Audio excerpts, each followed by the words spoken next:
विद्यार्थी मित्रांनो, वर्ग 12 इतिहास, प्रकरण नंबर 11, बदलता भारत, भाग 1, पेज नंबर 82. तर मागच्या तासिकेला आपण कोणता भाग पाहिला सांगा बरं? कोणता भाग पाहिला मागच्या तासिकेला? संपूर्ण ग्रामीण रोजगार योजना. आणि या योजनेच्या अंतर्गत 2004 मध्ये आर्थिक दृष्ट्या सर्वाधिक जे मागास जिल्हे आहेत कोणते सांगा बरं? उदाहरणार्थ छत्तीसगड मधला बस्तर जिल्हा. कोणता जिल्हा? बस्तर जिल्हा. त्याचे मुख्यालय जगदलपूरला आणि नक्षलग्रस्त जिल्हा. नंतर पुन्हा ओडिशा मधला काळाणी जिल्हा. कोणता जिल्हा? काळाणी जिल्हा. अशा प्रकारचे जे गरीब जिल्हे आहेत की ज्या ठिकाणी सर्वात जास्त लोक दारिद्र्याच्या खाली आपलं जीवनयापन करतात, अशा जिल्ह्यामध्ये म्हणजे 150 जिल्ह्यामध्ये 2004 मध्ये देशातील आर्थिकदृष्ट्या सर्वाधिक मागे असलेल्या 150 जिल्ह्यामध्ये कामाच्या बदल्यात धान्य ही योजना राबवण्याला सुरुवात झाली. तुम्हाला माहिती आहे काय की साधारणतः 1982-83 मध्ये आपल्या महाराष्ट्रामध्ये ही योजना सुरू झाली होती. काम के बदले में अनाज. समजा पाझर तलाव आहे किंवा नालाबंदी कायद्यासारखे किंवा सामाजिक वनीकरण आहे यासारखे कामं या योजनेच्या माध्यमातून करण्यात येत असे आणि त्याच्या बदलीत कामाच्या बदलीत लोकांना धान्य देण्यात येते. बरोबर आहे की? काम के बदले में अनाज ही योजना राबवण्यात आली, सुरुवात झाली. दुष्काळापासून संरक्षणाकरता जलसंवर्धन आणि शेतजमिनीचा विकास यावर भर देण्यात आला. म्हणजे दुष्काळ कशामुळे पडते सांगा बरं? म्हणजे पाणी नसल्यामुळे पडते दुष्काळ. आणि अशा प्रकारे समजा अवर्षण झाला, पाऊस कमी जर झाला त्याच्या करता म्हणजे समजा 12 पाण्याचा स्रोत उपलब्ध असावा याच्याकरता जलसंवर्धन. कोणती योजना? जलसंवर्धन आणि शेती विकास याच्यावर भर देण्यात आला. जलसंवर्धन याचा अर्थ काय सांगा बरं? आपल्याकडे सिमेंट ब्लॉकने बांधलेल्या नाल्यावर, नंतर कोळाबीज बंधारा आहे समजा, नंतर काय नालाबंदी काय किंवा समजा पाझर तलाव बांधणे. बरोबर आहे की नाही? आणि नंतर समजा शेती आहे, शेतात जाण्याकरता पाणं नसते की नाही, तर पाणं रस्त्याचा विकास करते. याच्यासारख्या ज्या योजना आहे की ज्याच्या माध्यमातून काय शेतीचा विकास होईल आणि जलसंवर्धन होईल. तुम्हाला माहिती आहे की नाल्याचं खोलीकरण आपल्या गावात अनेक कामाने झाले काय. नंतर पुन्हा आपल्या गावामध्ये काय शेततळे अशा प्रकारची योजना असण्यात आली की नाही. आणि अशा प्रकारे याच्या माध्यमातून 2004 साली ही योजना संपूर्ण देशामध्ये जवळजवळ 150 जिल्ह्यामध्ये ही योजना कार्यान्वित करण्यात आली. बरोबर आहे? आणि 2006 मध्ये ही योजना राष्ट्रीय ग्रामीण रोजगार हमी योजनेत समाविष्ट करण्यात आली. राष्ट्रीय ग्रामीण रोजगार हमी योजना ही योजना या योजनेमध्ये समाविष्ट करण्यात आली. बरोबर आहे? पाहता ग्रामीण भागातील आर्थिक विषमता, दारिद्र्य, उपासमार आणि बेरोजगारी यांचे निर्मूलन करण्याच्या उद्देशाने ही योजना केंद्र सरकारने सुरू केली. राष्ट्रीय ग्रामीण रोजगार हमी योजना कशाकरता सुरू केली सांगा बरं? देशाची आर्थिक विषमता कमी व्हावी. आर्थिक विषमता कशी व्हावी? कमी व्हावी. याचा अर्थ काय? संपत्तीचं केंद्रीकरण झालं पाहिजे काय? संपत्तीचं विकेंद्रीकरण झालं पाहिजे. बरोबर आहे? म्हणजे हा जो पैसा संपूर्ण समाज घटकापर्यंत पोहोचला पाहिजे आहे की नाही? एका व्यक्ती आला पाहिजे का पैसा? नाही. दारिद्र्याचं निर्मूलन करणे म्हणजे की लोकांच्या ज्या मूलभूत गरजा आहेत ह्या दारिद्र्य या शब्दाचा अर्थ काय? लोकांच्या मूलभूत गरजा पूर्ण न होणे किंवा म्हणजे काय पूर्ण न होणे याला काय दारिद्र्य, याचा अभाव, लोकांच्या गरजा पूर्ण होण्याचा अभाव. बरोबर आहे की नाही? याला आपण काय दारिद्र्य. नंतर उपासमार म्हणजे काय? लोकांना खायला न मिळणे. नंतर बेरोजगारी म्हणजे काय? लोकांना काम धंदा न मिळणे. आणि अशा प्रकारे ज्या लोकांना काम ज्या व्यक्तीला त्या बेरोजगारी या शब्दाचा अर्थ काय की ज्या व्यक्तीला काम करण्याची इच्छा आहे, त्याची शारीरिक क्षमता सुद्धा आहे, परंतु दिलेल्या बरोबर. आणि नंतर समजा जो प्रचलित मजुरीचा दर आहे, त्याच्यावर काम करण्याची इच्छा सुद्धा आहे, पण त्याला काम न मिळणे याला म्हणतात बेरोजगारी. अशा प्रकारे आर्थिक विषमता, नंतर दारिद्र्य, उपासमार आणि बेरोजगारी दूर करण्याकरता राष्ट्रीय ग्रामीण रोजगार योजना सुरू करण्यात आली. बरोबर आहे? आणि ही पुन्हा सुरू केली केंद्र सरकारनं.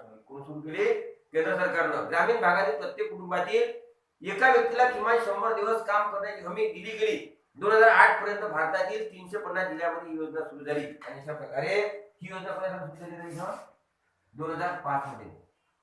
राष्ट्रीय ग्रामीण रोजगार हमी योजना सुरू झाली इथं 2006 मध्ये योजना सुरू झाली. बरोबर आहे?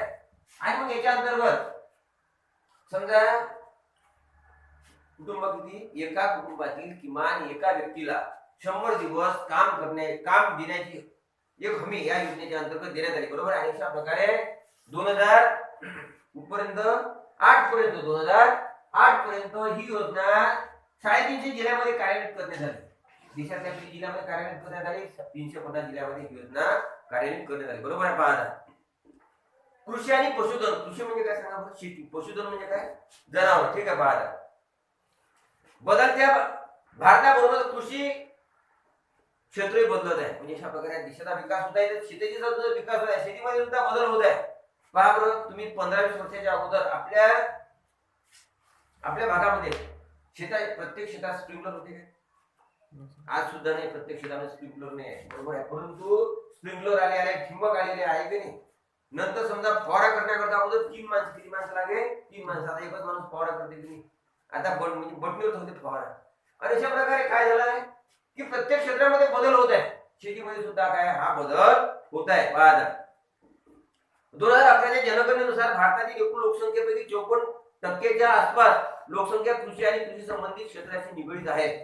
म्हणजे 2011ची जी जनगणना झालेली आहे 10 वर्षाच्या अगोदर, बरोबर आहे.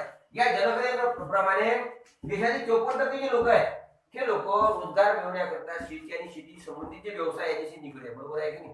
किती? 54% लोक कशाशी निगडीत आहे? शेतीशी, बरोबर आहे. म्हणजे रोजगार मिळण्याच्या संदर्भात किंवा कामधंदा मिळण्याच्या संबंधात किंवा उत्पन्न मिळण्याच्या संबंधात 54% लोक शेती आणि शेती संबंधित जे व्यवसाय आहे की नाही याच्याशी निगडीत आहे. ठीक आहे. आता इथे बघा, शेतीशी निगडीत म्हणजे कोणते व्यवसाय सांगा बरं. आता उदाहरणार्थ बघा, समजा ज्यूस फॅक्टरी आहे. कोणती फॅक्टरी आहे? ज्यूस फॅक्टरी आहे. हा जो व्यवसाय शेतीशी निगडीत आहे का नाही? किंवा समजा शुगर फॅक्टरी आहे, हा व्यवसाय शेतीशी निगडीत आहे का नाही? किंवा समजा आवळा म्हणजे समजा च्यवनप्राश तयार करण्याचा कारखाना शेतीशी निगडीत आहे का नाही? किंवा समजा आयुर्वेदिक औषधाचा कारखाना शेतीशी निगडीत आहे का नाही? आणि अशा प्रकारे शेतीशी निगडीत असणारे जे व्यवसाय पाहतात याच्या संदर्भात किती लोक? 54% लोक म्हणजे शेतीशी निगडीत होते उत्पन्न कमावण्याच्या संदर्भात. मृदा स्वास्थ्य कार्ड योजनेच्या अंतर्गत सॉइल हेल्थ कार्ड स्कीम जमिनीची सुपीकता वाढवावी, उत्पादन वाढवावे हे उद्दिष्ट आहे. तुम्हाला माहिती आहे काय? नरेंद्र मोदी सरकारनं सॉइल कार्ड हेल्थ कार्ड योजना नाही आणली काय? Soil health card scheme. Soil म्हणजे काय? मृदा, जमीन. हेल्थ म्हणजे काय? जमिनीचं आरोग्य कार्ड योजना. म्हणजे समजा आता उदाहरणार्थ समजा आपण माती परीक्षण केलं, बरोबर आहे. सॉइल हेल्थ कार्ड याचा अर्थ काय? समजा आपण माती परीक्षण केलं आणि जमिनीमध्ये कोणकोणते घटक आहे आपल्याला माहित झालं, बरोबर आहे की नाही. आणि मग विशिष्ट पिकाकरता विशिष्ट प्रकारचे घटक पाहिजे काय? पाहिजे ना. आणि अशा प्रकारे मग ज्या जमिनीचा जो मजदूर असेल, बरोबर आहे, या मजदुराप्रमाणे जे घटक असतील, बरोबर आहे, आणि त्याच्या आधारावर काय कोणती स्कीम करू आपण? पीक करू कोणी. आणि त्याच्या मग समजा जे घटक याच्या जमिनीत असतील त्याच्या अनुषंगाने आपण पीक जर पेरलं तर पीक जास्त येईल की नाही आपल्याला, म्हणजे बरोबर आहे. म्हणजे याचा अर्थ काय की शेतीची उत्पादकता वाढावी, जमिनीची सुपीकता वाढावी याच्याकरता काय मृदा आरोग्य कार्ड योजना मोदी सरकारने जाहीर केली, बरोबर आहे. म्हणजे याच्या अंतर्गत प्रत्येक समजा एखाद्या शेतकऱ्यानं म्हटलं की आम्हाला आमचं जमीन मातीचे परीक्षण करायचं आहे तर त्याला ह्या गोष्टी कशा फुकटात भेटतात, बरोबर आहे की कोणतं? सॉइल हेल्थ कार्ड योजना. सॉइल हेल्थ कार्ड योजना, बरोबर आहे. पहा प्रधानमंत्री कृषी सिंचन योजनेच्या अंतर्गत प्रधानमंत्री काय कृषी सिंचन योजना कृषीसाठी पाण्याची उपलब्धता करून देणे, सिंचनाकरता अधिकाधिक सुविधा उपलब्ध करून देणे याला प्राधान्य दिले गेले आहे. आणि अशा प्रकारे प्रधानमंत्री कोणती योजना? सिंचन योजना. प्रधानमंत्री सिंचन म्हणजे काय? वरील योजना आहे. आणि याच्या अंतर्गत पाण्याचे स्रोत उपलब्ध करून देणे. उदाहरणार्थ काय? समजा एखादा कालवा काढणे, त्या कालव्यात आपण शेतीमध्ये आणण्याचा प्रयत्न करणे, बरोबर आहे. किंवा विहिरी करता अनुदान देणे. म्हणजे अशा प्रकारे पाण्याचे जे स्रोत आहे पाण्याचे स्रोत उपलब्ध करून देणे, पाण्याचे स्रोत उपलब्ध करून देणे आणि सिंचनाकरता अधिकाधिक सुविधा उपलब्ध करून देणे. समजा आता सिंचनाकरता कोणत्या सोयी असतील मला सांगा बरं. सिंचनाकरता कोणती सोय असेल? स्प्रिंकलर असेल, ठिंबक असेल, बरोबर आहे. किंवा समजा पाईपलाईन करता अनुदान देणे, बरोबर नाही काय? आता उदाहरण लिफ्ट इरिगेशन. आता आपल्या पाहतो की वर्धा नदीवरून राजवाड सारख्या ठिकाणी लोकांनी पाणी नेलं नाही. कशाच्या माध्यमातून? पाईपलाईनच्या माध्यमातून आहे की नाही. आणि अशा प्रकारे सिंचनाकरता ज्या सोयी आहेत सिंचन गुळीत याच्याकरता सोयी उपलब्ध करून देणे, पाणी उपलब्ध करून देणे, कशाकरता? गुळीताकरता, बरोबर आहे. पाहता याला प्राधान्य दिले गेलेले आहे. कृषी विकास योजनेअंतर्गत सेंद्रिय शेती आणि शेतकऱ्याचे उत्पन्न वाढवणे हा उद्देश आहे. कृषी विकास योजना. कोणती योजना? कृषी विकास योजना. विकास योजना, बरोबर आहे. आता सेंद्रिय शेती म्हणजे काय सांगा? सेंद्रिय शेती याचा अर्थ काय? रासायनिक खत न वापरता केलेली शेती. आता उदाहरणार्थ पहा, समजा आपल्याला समजा 2 एकर आपण समजा तुम्हाला माहिती आहे काय आपल्या गावात सगळी धोरण सेंद्रिय शेती केली पाहिजे. वावरणे काय जिथे शेताच्या बाजूले तिथं शेणखत टाकलं काय, तिथं काय रासायनिक खत टाकलं काय, शेणखताचा वापर करणे, पालापाचोळ्याच्या खताचा वापर करणे, कीटकनाशकाचा वापर नाही करणे. मग सेंद्रिय खत कीटकनाशक वापरायचे कोणते, दशपर्णी अर्क किंवा गोमूत्राचा फवारा करणे, तंबाखूचा फवारा करणे. बरोबर आहे. अशा प्रकारचे म्हणजे काय सेंद्रिय शेती करणे, सेंद्रिय काय करणे शेती करणे. आणि नंतर मग ही जी शेती आहे सेंद्रिय शेती, मग सेंद्रिय शेता म्हणजे समजा सेंद्रिय शेतीच्या माध्यमातून जे उत्पादन प्राप्त होते की नाही त्याला जास्त भाव भेटते. त्याला काय भेटते, याला युरोपीय देशामध्ये फार मोठी बाजारपेठ आहे. बरोबर आहे या मालाला. आणि हा जो माल आहे हे जे उत्पादन आहे याची सुपीकता म्हणजे याच्यामध्ये पोषण द्रव्य जास्त असते. याच्यामध्ये काय पोषण द्रव्य जास्त. उदाहरणार्थ आपला समजा उकंड आहे. बरोबर आहे. किंवा आपण त्याला शुद्ध भाषेत त्याला उकील टाकतो. बरोबर आहे की नाही. आणि समजा आपण उकंड्यावर समजा आपण वांग्याचं झाड लावलं. काय लावलं, वांग्याचं झाड लावलं, त्याला आपण पाणी घातलं. आणि नंतर समजा आपण वावरातलं आपण समजा बाजारातले आपण वांगे आणतो त्यावर रासायनिक फवारा होते ना. हे वांग कसं लागते आणि उकंड्यावरचं वांग कसं लागते यात तुम्ही फरक पहा. यात फरक असते की नाही. आता तुम्हाला माहिती आहे का आपल्या तालुक्यामध्ये वसंतराव फुटाणे नावाचे एक सेंद्रिय शेती करणारे एक व्यक्ती आहे. कुठे आहे, रवाड नावाचं गाव आहे.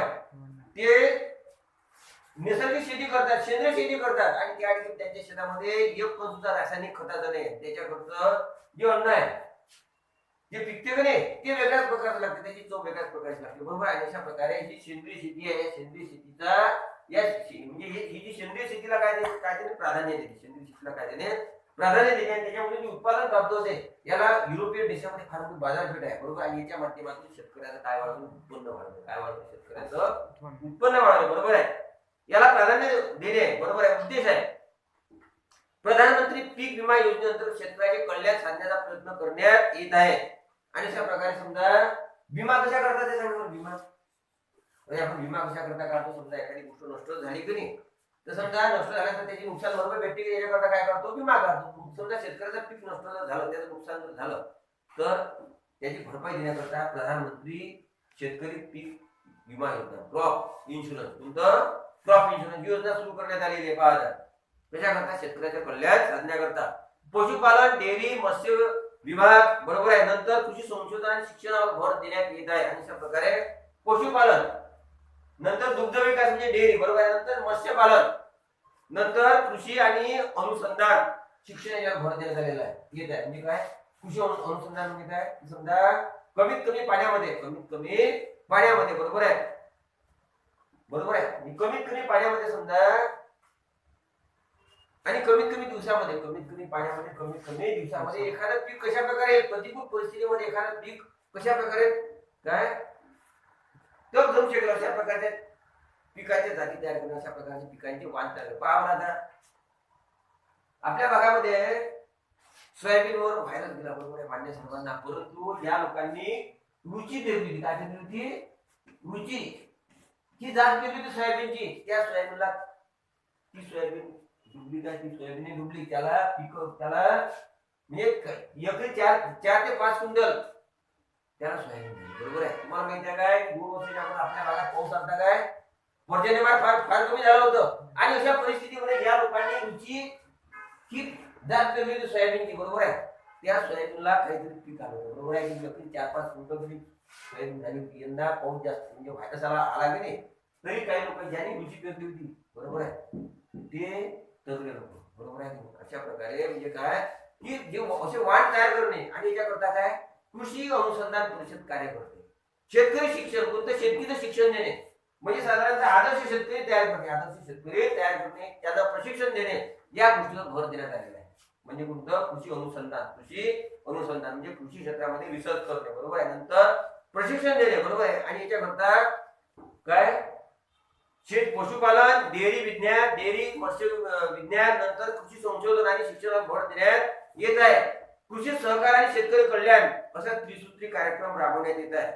कृषी नंतर सहकार, कृषी सहकार आणि शेतकरी कल्याण अशा प्रकारचा त्रिसूत्री कार्यक्रम राबवण्यात येत आहे. कृषीचा विकास करणे, नंतर सहकार म्हणजे काय, समजा आपण सहकारी शेती जर केली, आता उदाहरणार्थ समजा एखाद्या शेतकऱ्याने समजा ज्वारी पेरली, 2 एकर ज्वारी जर पेरली तर त्याच्या वावरात किती पाखरं जाईल तिथं, बरोबर आहे.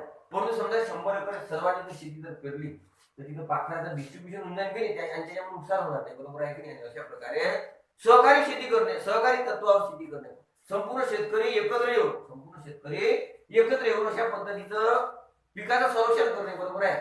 लक्षात आलं काय. आणि त्याच्यामुळं काय होईल की उत्पन्न वाढेल, खर्च कसा होईल, कमी होईल. म्हणजे कृषी सहकार आणि कोणतं शेतकरी कल्याण अशा प्रकारची त्रिसूत्री राबवण्यात येत आहे. 2007 मध्ये शेतकऱ्याकरता एक राष्ट्रीय धोरण आखण्यात आले. म्हणजे 2007 मध्ये शेतकऱ्याकरता नॅशनल पॉलिसी अडॉप्ट करण्यात आली. 2007 मध्ये शेतकऱ्याकरता, बरोबर आहे. पहा आता कृषीसाठी ज्या विविध योजना तयार करण्यात आल्या त्याचे दुष्परिणाम हळूहळू दिसू लागलेले आहेत. आणि अशा प्रकारे शेतकऱ्याकरता किंवा शेतीच्या विकासाकरता ज्या ज्या योजना कार्यान्वित झाल्या त्याचे दुष्परिणाम दिसायला लागते की नाही, एकदम थोडं दिसणारा परिणाम असं होते काय. एक पी हद ना भो कोणी असं तर म्हणून एकदम खत केल्याबरोबर ते गुण होते का तुम्ही लक्षात नाही आलं का. अशा प्रकारे या ज्या योजना आहे ह्या योजना 4-5 वर्षाच्या अगोदर सुरू झाल्या, त्याचे परिणाम आता दिसायला लागले, बरोबर आहे. पहा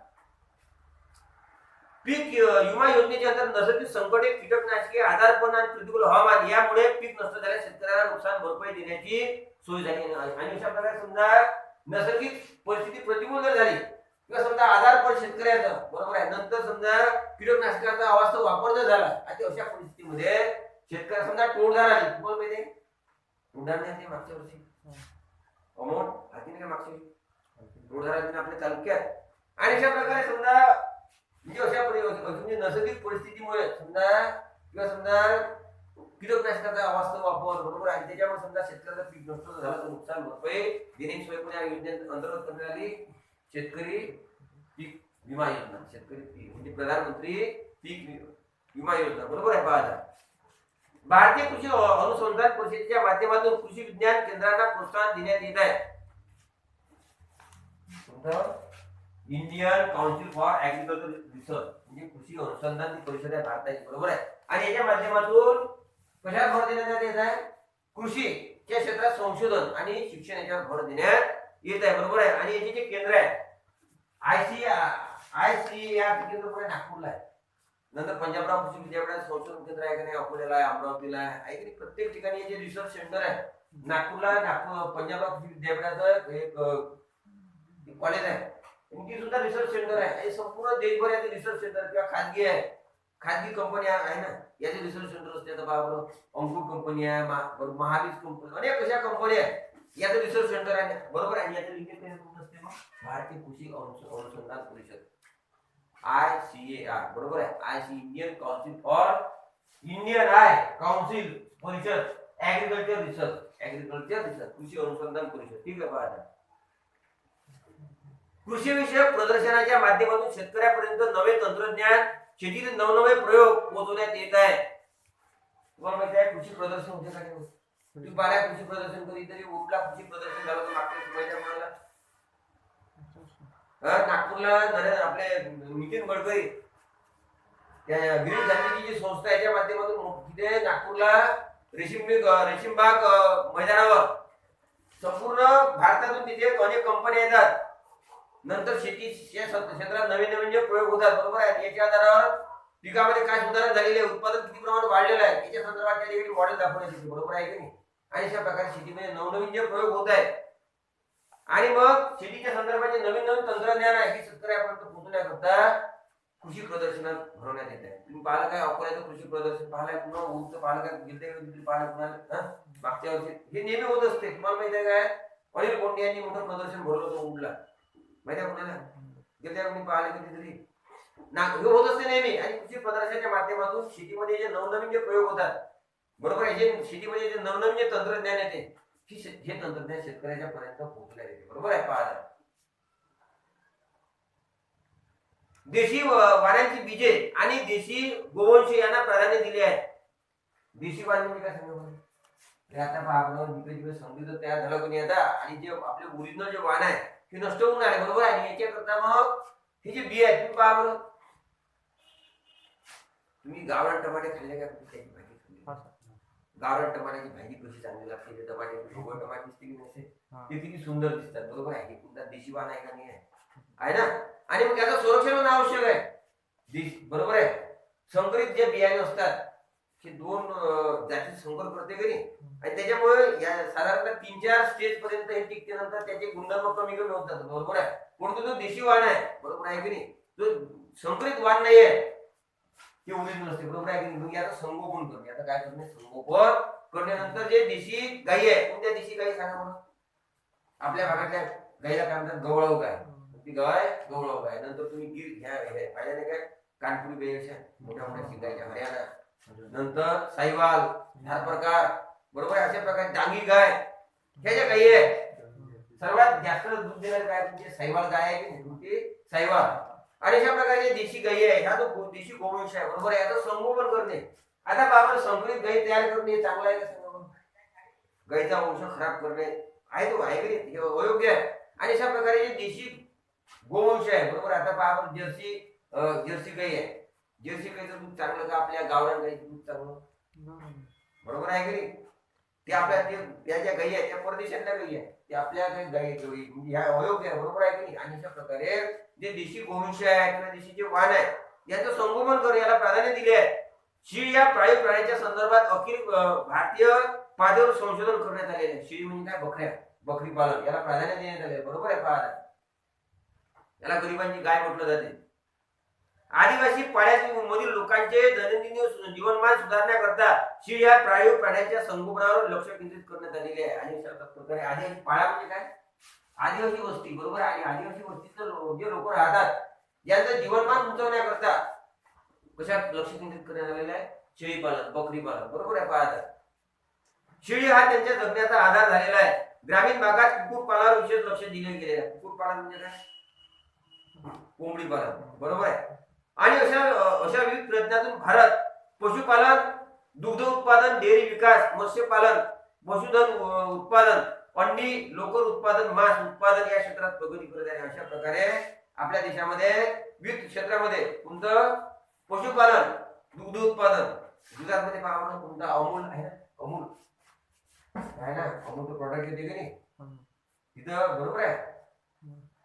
नंतर पशुपालन, दुग्ध उत्पादन, डेअरी विकास, मत्स्यपालन, नंतर पशुधन उत्पादन, अंडी, लोकर उत्पादन, मांस उत्पादन या क्षेत्रामध्ये प्रगती करते आपला देश. बरोबर आहे. पाहता राष्ट्रीय पशुधन मिशनच्या माध्यमातून पशुधनाच्या संदर्भात भारताने 2014-15 पासून जोरदार प्रगती करायला सुरुवात केलेली आहे. राष्ट्रीय पशुधन विकास मिशन, मिशनचा अर्थ काय, फार मोठं ध्येय. मिशनचा अर्थ काय, फार मोठं ध्येय. बरोबर आहे. राष्ट्रीय पशुधन मिशन याच्या अंतर्गत 2014-15 पासून जोरदार प्रगती करायला सुरुवात केलेली आहे. आणि जेव्हा 2014 मध्ये नरेंद्र मोदी सरकार आलं की तेव्हापासून या क्षेत्रामध्ये राष्ट्रीय पशुधन विकास मिशनच्या अंतर्गत या क्षेत्रामध्ये प्रगती करायला सुरुवात केलेली आहे. पाहता या चारा उपलब्धता, कर्ज उपलब्धता, नंतर पशुपालकांचे संगोपन आणि त्याच्या अडीअडचणी समजून घेणे याच्यावर भर देण्यात आलेला आहे. आणि अशा प्रकारे राष्ट्रीय पशुधन मिशनच्या अंतर्गत कोणत्या बाबी करायला सुरुवात आलेल्या सांगा बरं. चारा उपलब्धता करून देणे, चाऱ्याचा उपलब्धता म्हणजे जे पशु आहे की नाही त्यांना खाण्याकरता काय उपलब्ध करून देणे, चारा उपलब्ध करून देणे. नंतर काय, त्यांना कर्ज उपलब्ध करून देणे. नंतर पशुपालकांचं संगोपन करणे आणि त्यांच्या अडीअडचणी समजून घेणे या बाबीवर भर देण्यात आलेला आहे. राष्ट्रीय पशुधन विकास मिशन. बरोबर आहे. 2014-15. ठीक आहे. भारतात पशूंची गणना सर्वप्रथम 1919 आणि 20 मध्ये झाली होती. पशु गणना म्हणजे काय सांगा बरं.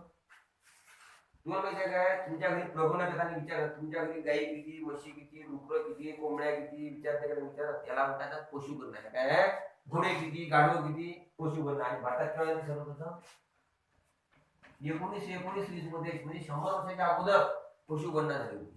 संपूर्ण आपल्या देशामध्ये इंग्रज सरकारच्या कालखंडामध्ये 1919-20 म्हणजे 100 वर्षाच्या अगोदर पशु गणना झाली होती. नंतर 2012 मध्ये 19वी पशु गणना करण्यात आली. तेव्हा 2012 मध्ये आपल्या देशामध्ये 19वी पशु गणना करण्यात आली. बरोबर आहे. किती पुण्यात आली, 2012 मध्ये. भारतात पूर्वी मासे पकडण्याचा व्यवसाय महत्वाचा होता, त्याची जागा मत्स्यपालनाने घेतली आहे आणि हे क्षेत्र वेगाने विकसित होत आहे. भारतात अगोदर कोणता धंदा होता सांगा, काय, मच्छीमार.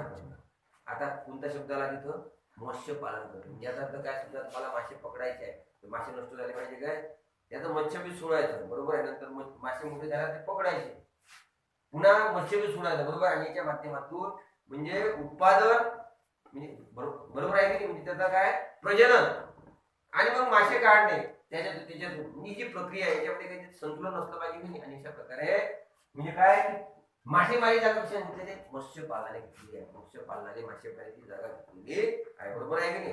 आता तुम्हाला माहिती आहे का, नीलक्रांती, कोणती क्रांती, याला म्हणतात नीलक्रांती. कोणती क्रांती, नीलक्रांती म्हणतात त्याला.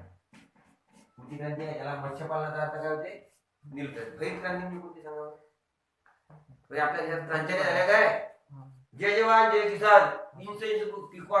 लाल बहादूर शास्त्रीनं काय म्हटलं की देश आपला अन्नधान्याच्या बाबतीत स्वयंपूर्ण व्हावा आणि अशा प्रकारे गहू आणि गव्हावर विशेष भर देण्यात आला. त्याच्याकरता गव्हाचं उत्पादन वाढलं पाहिजे, याच्याकरता कोणती क्रांती आली, हरित क्रांती आली, बरोबर आहे. नंतर श्वेत क्रांती आली, कोणती, दुधाच्या गंगा व्हायला पाहिजे.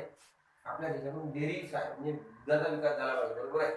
कोणती गंगा आली, दुधाची गंगा व्हायला, कोणती, पांढरी गंगा, श्वेत गंगा. नंतर नीलक्रांती आणि या श्वेत क्रांती म्हणजे काय, दुधाचं उत्पादन वाढणे. नीलक्रांती म्हणजे काय, मत्स्य उत्पादन वाढणे, बरोबर आहे. अशा प्रकारे ठीक आहे. हे इतकं तुम्ही नाही तुमचं प्रधानमंत्री ग्राम सडक योजना, प्रधानमंत्री ग्राम सडक योजना, बरोबर आहे. तुम्ही पाहिलं काय, ते त्यालाही माहिती पाहिजे काय,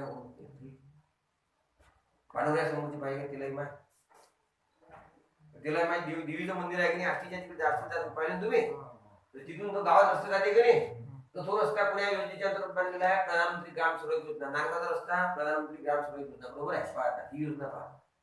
2000 मध्ये ग्रामीण भागाच्या विकासात पक्क्या रस्त्याचे महत्व जाणून केंद्र सरकारने प्रधानमंत्री ग्राम सडक योजना सुरू केली. सुरू केली आहे ग्राम सडक योजना 2000 मध्ये. कशा करता, समजा ग्रामीण भागामध्ये विकासाची गंगा आणण्याची रस्ता महत्वाचा आहे की नाही, कनेक्टिव्हिटी महत्वाची आहे की नाही. आणि हे लक्षात घेऊन केंद्र सरकारनं ही योजना आणली. कशा करता, ग्रामीण भागाच्या विकासाकरता.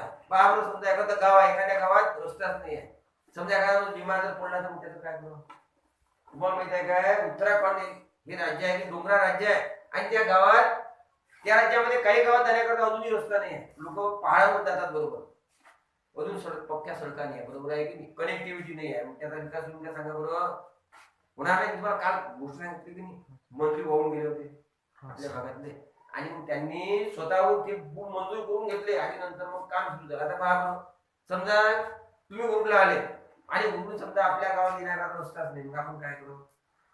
कनेक्टिव्हिटी महत्वाची आहे की नाही. आता पहा, समजा खारगड आहे, खारगडला एकदम रस्ता आहे, पण कनेक्टिव्हिटी जास्त आहे का त्या गावात, अडचण जाते की नाही. आणि अशा प्रकारे पहा की 2000 मध्ये ग्रामीण भागाच्या विकासात पक्क्या रस्त्याचे महत्व जाणून, ग्रामीण भागाचा विकास करायचा असेल तर पक्का रस्ता पाहिजे, बारमाही रस्ता पाहिजे की नाही, कनेक्टिव्हिटी पाहिजे. आणि याच्याकरता ग्रामीण भागाचा विकास करण्याकरता केंद्र सरकारनं प्रधानमंत्री ग्राम सडक योजना कार्यान्वित केली 2000 साली. सुरुवातीला 1000 पर्यंत लोकसंख्या असलेली गावे पक्क्या रस्त्याने जोडण्याचे काम सुरू केले. आणि अशा प्रकारे ज्या गावाची लोकसंख्या किती आहे, कमीत कमी 1000 आहे, अशा गावं पक्क्या रस्ते जोडण्याकरता ही योजना कार्यान्वित करण्यात आली, बरोबर आहे. पहा ठीक आहे, पक्के रस्ते जोडण्याचे काम सुरू करण्यात आले. 2001 मध्ये ही योजना प्रधानमंत्री ग्रामोदय योजनेमध्ये समाविष्ट करण्यात आली. आणि अशा प्रकारे प्रधानमंत्री ग्राम सडक योजना ही योजना प्रधानमंत्री ग्रामोदय योजना या योजनेत समाविष्ट करण्यात आली. पुण्यासाठी 2001 मध्ये, एकाच वर्षामध्ये प्रधानमंत्री ग्रामोदय योजना, कोणती, प्रधानमंत्री ग्रामोदय योजना, ग्रामोदय योजनेमध्ये समाविष्ट करण्यात आली, बरोबर आहे. आणि अट काय टाकली याच्यामध्ये, या गावाची लोकसंख्या किती पाहिजे, कमीत कमी 1000 या गावाची लोकसंख्या आहे, अशा प्रकारचे गाव या योजनेच्या अंतर्गत समाविष्ट करण्यात आले, बरोबर आहे. पहा, आणि ही योजना 2001 मध्ये प्रधानमंत्री ग्रामोदय योजनेच्या अंतर्गत समाविष्ट करण्यात, म्हणजे याचं नाव बदलवलं, बरोबर आहे, दुसऱ्या याचं विलीनीकरण करून. पहा 2005 पर्यंत 75,000 किलोमीटर लांबीचे रस्ते या योजनेअंतर्गत बांधण्यात आले. किती, 2005 म्हणजे साधारणतः 4 वर्षामध्ये रस्ते जोडले 75,000 किलोमीटर. 75,000 किलोमीटर. पहा किती रस्ते तयार केले 4 वर्षात, 75,000 किलोमीटर.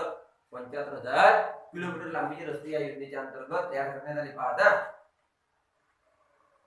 देशाच्या आर्थिक विकासाचा लाभ ग्रामीण भागातील लोकांना विशेष करून त्यांचे जीवन बदलून जावे हा योजनेचा उद्देश होता. आणि या योजनेचा काय होता उद्देश मग की देशाचा विकास व्हायचा जर असेल ग्रामीण तर याच्याकरता ग्रामीण भागाचा विकास झाला पाहिजे. ग्रामीण भागाचा विकास केव्हा होईल लोकांचं जीवनमान काय होईल उंचावेल की नाही. आणि याच्याकरता ही योजना कार्यान्वित करणे हा त्याचा उद्दिष्ट होते. आणि उद्दिष्ट काय होतं की ग्रामीण भागातील लोकांचं जीवनमान उंचावलं पाहिजे बरोबर आहे.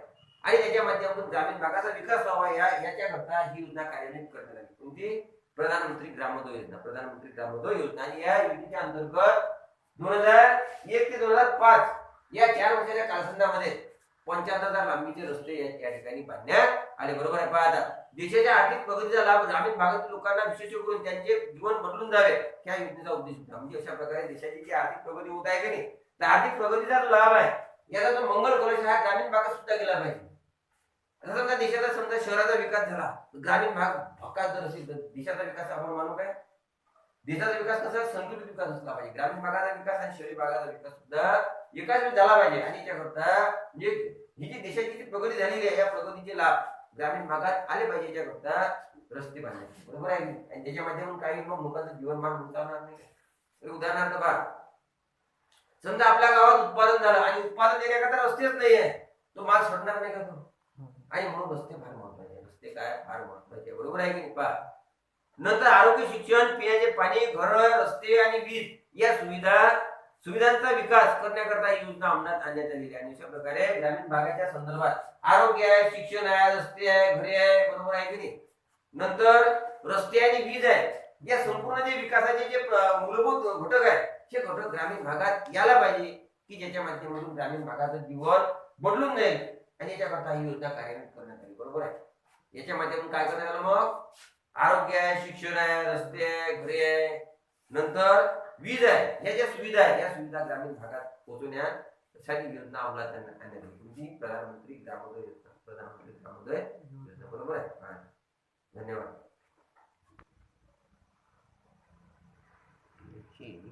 दोन